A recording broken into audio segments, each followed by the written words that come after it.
Hi, I'm Alara, and this is the story of how my sister's engagement party made me realize I'd spent years funding a family that never truly saw me. They told me not to come, said it would ruin the vibe, but what they didn't know was that the ring on her finger came from a company I helped build. And her fiancé? He called me boss. Before we go any further, tell me, have you ever felt like an outsider in your own family? If yes, comment number 1. If no, comment number 0.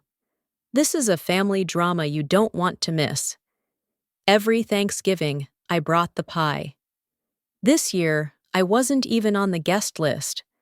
The soft hum of the radio filled the apartment, playing a tune that reminded me of long drives through Carolina roads when I was younger.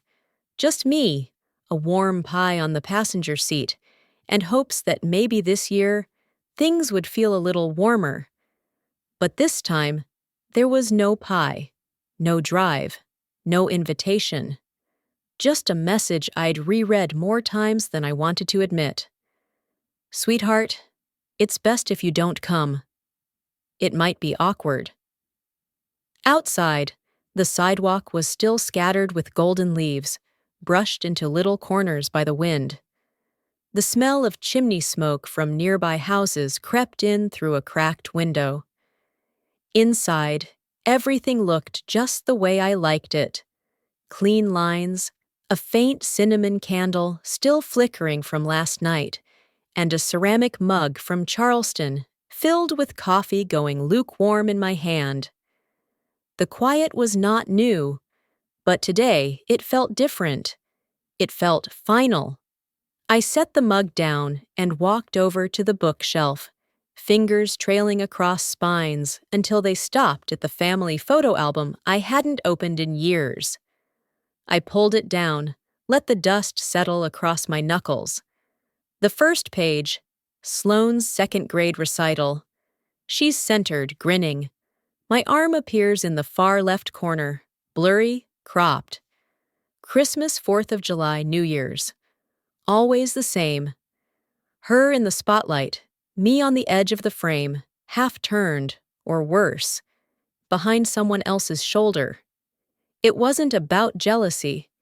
It was the quiet tally that builds when your presence is tolerated but never cherished.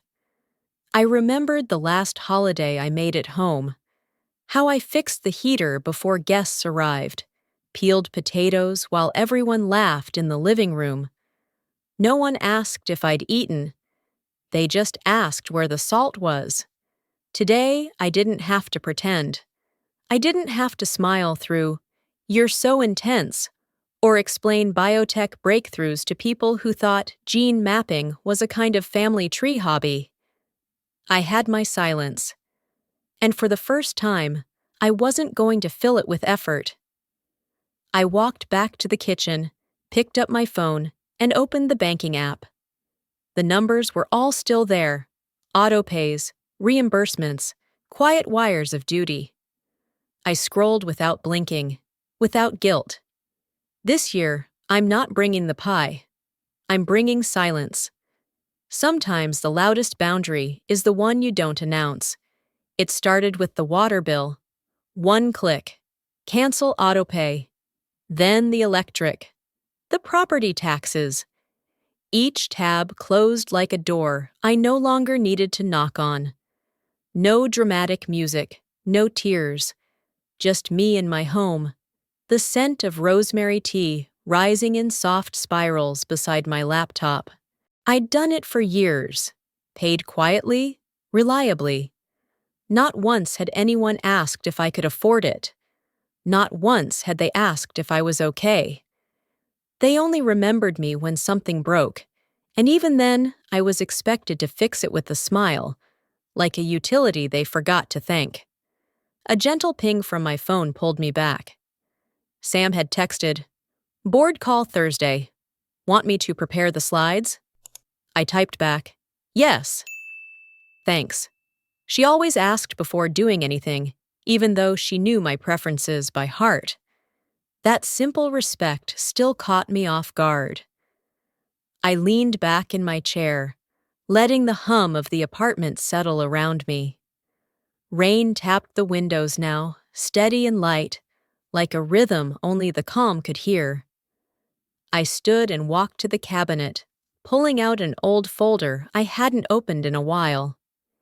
Inside was a printed scholarship essay, Sam's. 5 years ago, she'd applied for a STEM grant in Wilmington. I'd reviewed it personally, anonymously approved it, and quietly sent a note to the foundation that she was worth the investment. She'd never known I was behind it. That was the point. I sat on the couch, pulling the wool shawl tighter around my shoulders. My hands weren't shaking, but I could feel the fatigue, bone deep, the kind that doesn't come from work, but from being unseen too long. I opened the group chat labeled Family, scrolled past birthday reminders, invoice-like texts from Mom, Sloane's photo dumps. I didn't leave the group, I just deleted it. No announcement, no flair, just peace. Somewhere, in the quiet hum of my apartment, I imagined the silence expanding like a slow breath, filling the space where my obligation used to live. Aunt Lorraine's name lit up on my phone with a message. Sweet Pea, just thinking of you. You okay? I wasn't at the party, but I didn't need to be there to be noticed. The evening sun had dipped low, casting long amber lines across my apartment floor. I wrapped myself in a soft cardigan, the one I always reached for when the wind picked up off the river. The house smelled faintly of cider and cinnamon, a scent I used to associate with Thanksgiving mornings, until it became just another thing I sent home in a box. I didn't expect Aunt Lorraine's call. Her name popped up without warning, and something about it made me sit up straighter. I tapped accept, and her face came into view, lit dimly, camera tilted toward the ground. I thought you deserved to see this, she whispered. I didn't speak, just listened to the background noise on her end, the clink of glasses, muffled jazz, and the clamor of guests who'd perfected the art of being loud without substance. The screen tilted again, catching glimpses of string lights draped across the Whitmore's backyard, linen-draped tables, and centerpieces that likely cost more than I spent on groceries all month. Someone passed close by, carrying a tray of deviled eggs and mimosas.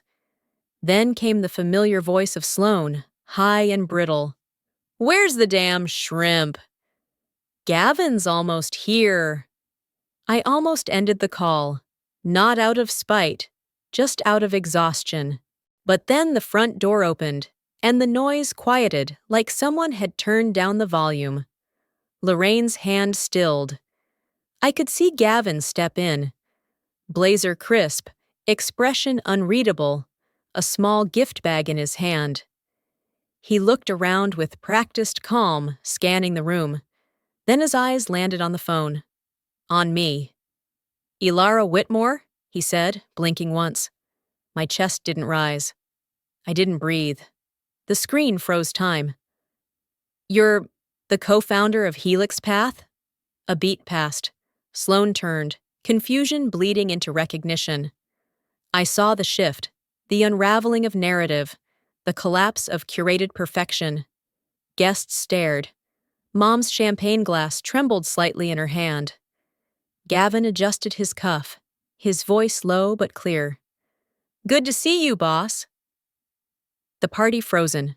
I smiled, just enough for myself. Welcome to the team, I said. Then I ended the call. Have you ever felt like I do now?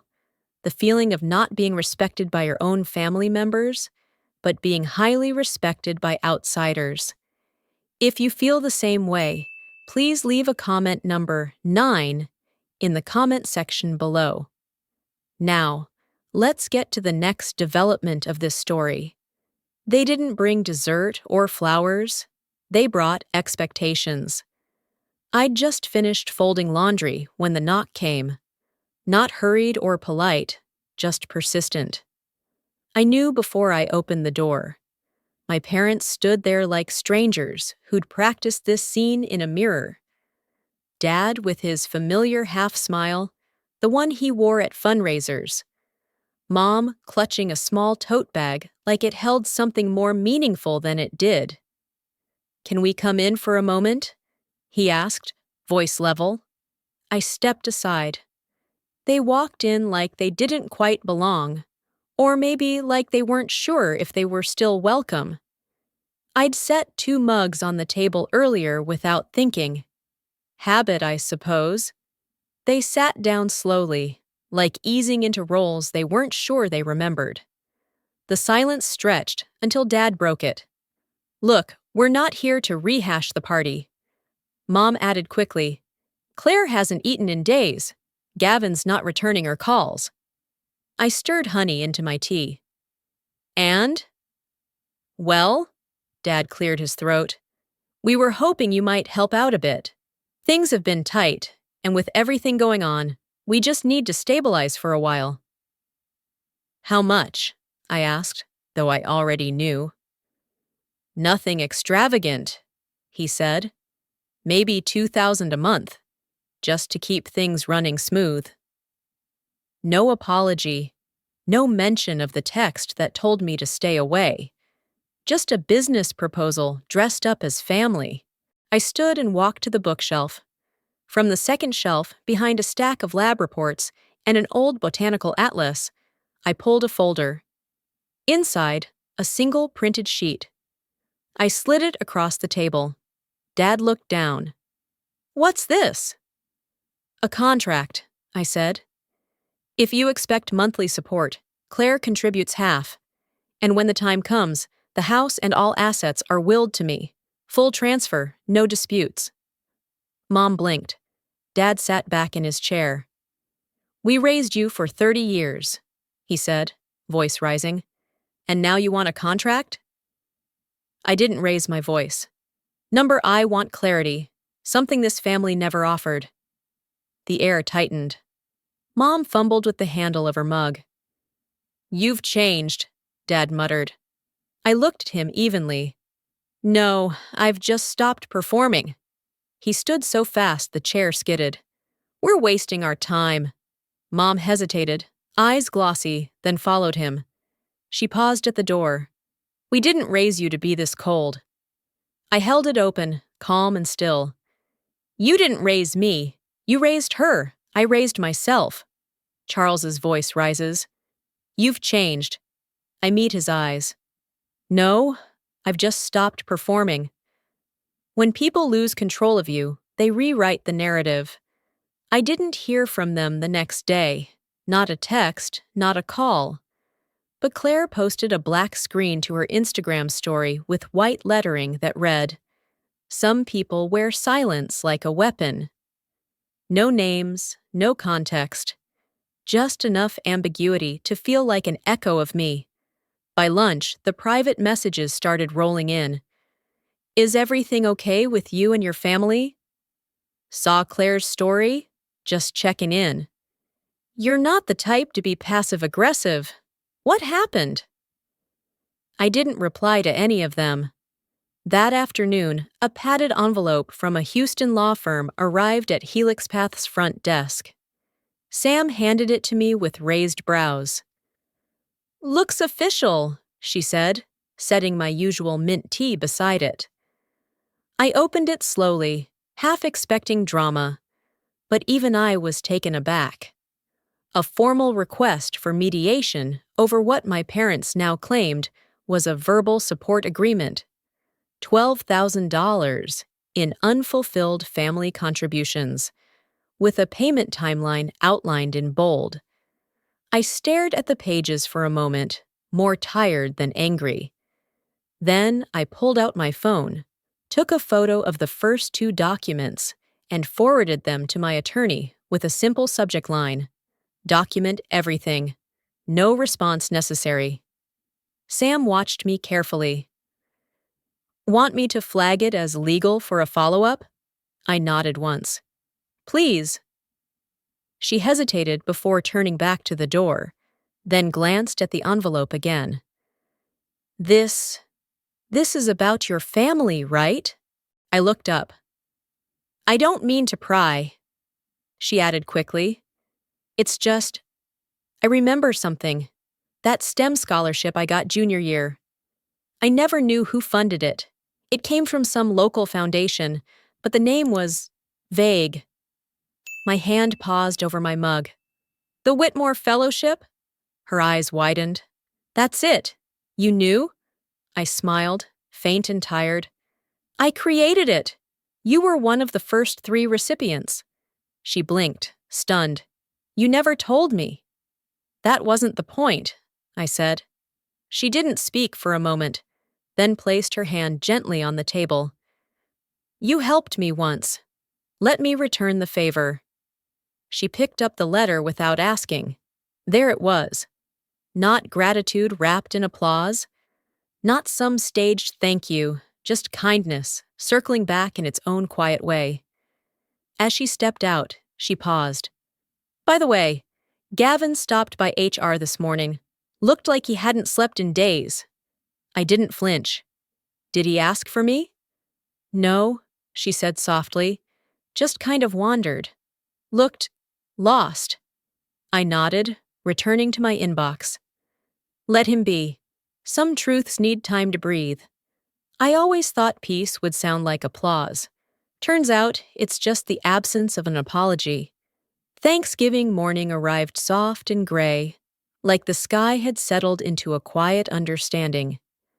I brewed coffee the way I used to only on weekends, dark roast with cinnamon, steeped slowly while Billie Holiday played from the old radio in the corner.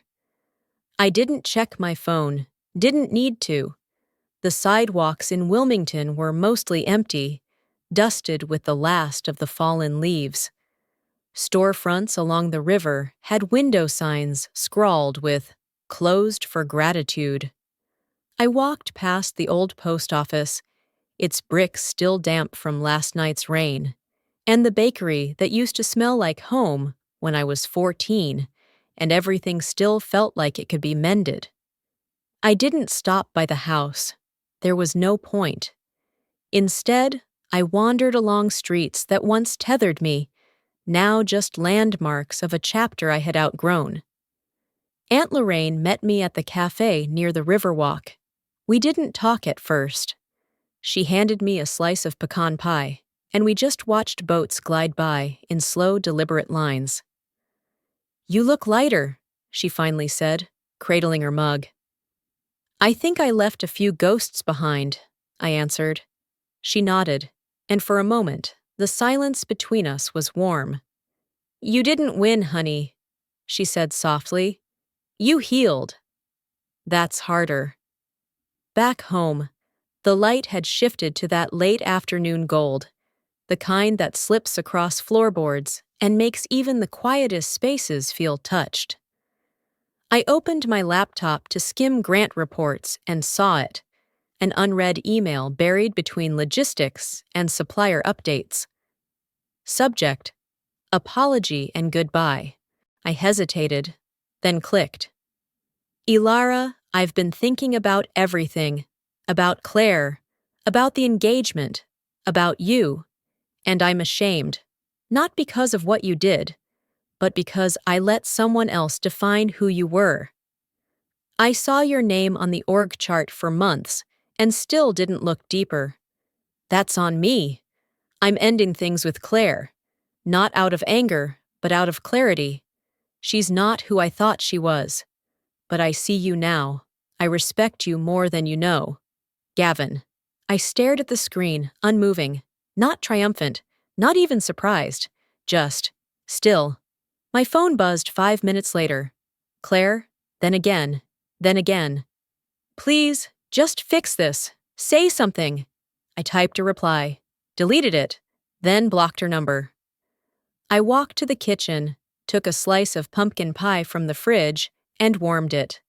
Plated it on the good dish. Not for guests, just for me. I placed a slice of pumpkin pie on the windowsill, eats in silence, the radio playing "What a Wonderful World" faintly in the background. There's a kind of peace that doesn't come from reconciliation, but from finally refusing to shrink yourself to be accepted. I didn't burn bridges. I simply stopped crossing ones that led me nowhere. Kindness, when given without applause or expectation, has a way of circling back in the most unexpected forms. And sometimes it's in silence, not confrontation, where we reclaim our worth. If this story reminded you of someone quietly holding everything together, maybe today is a good day to let them know you see them, because even the smallest recognition can echo longer than you think.